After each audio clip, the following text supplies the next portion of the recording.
Dan pemerintah akan mengizinkan sekolah di zona hijau untuk memulai kegiatan belajar mengajar tatap muka, namun dengan protokol kesehatan yang ketat. Penambahan kasus positif terbaru mencapai 1.447 kasus dan terbanyak masih dari Provinsi Jawa Timur. Pemerintah, dalam hal ini Kementerian Pendidikan dan Kebudayaan, berusaha tetap menjaga kegiatan belajar mengajar berkualitas. Bagi sekolah yang berada di zona hijau dengan kasus COVID-19 yang tidak ada lagi dan sudah mendapatkan izin pemerintah daerah memenuhi standar kesiapan pembelajaran tatap muka dapat dimulai secara bertahap, tentunya dengan mengikuti protokol kesehatan yang ditentukan. Dalam masa pandemi ini, yang terpenting adalah kesehatan dan keselamatan anak-anak kita, para murid-murid kita, guru-guru kita, dan keluarga. Mendikbud Nadiem Makarim sudah memutuskan bahwa zona yang dinyatakan oleh gugus tugas percepatan penanganan COVID-19 sebagai zona kuning, oranye, dan merah saat ini masih belum bisa melakukan pembelajaran tatap muka.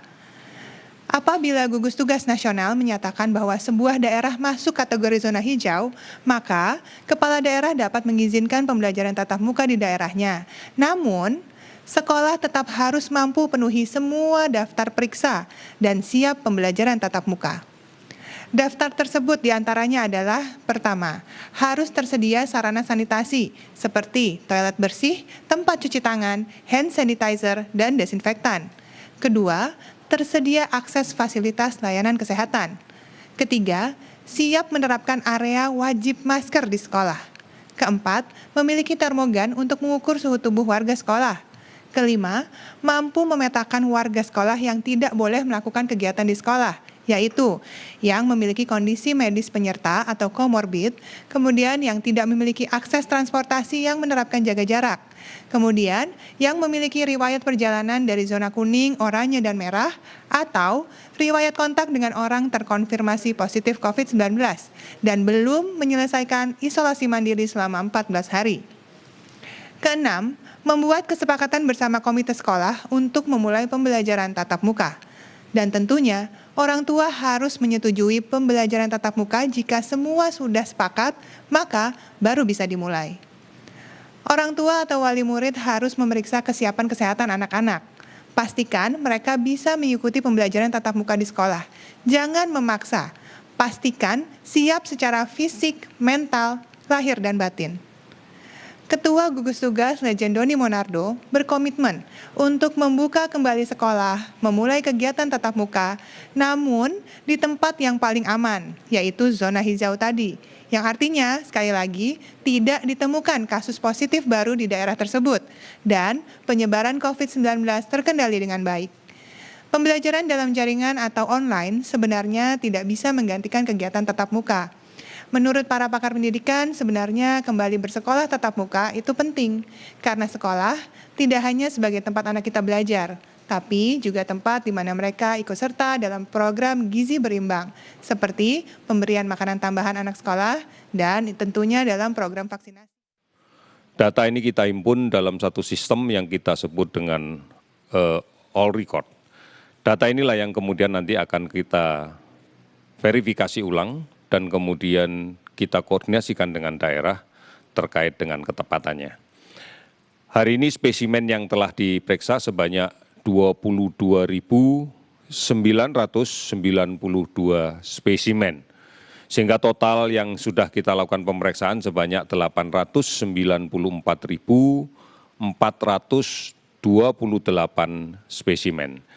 Dari hasil pemeriksaan tersebut kita dapatkan jumlah kasus konfirmasi positif baru sebanyak 1.447,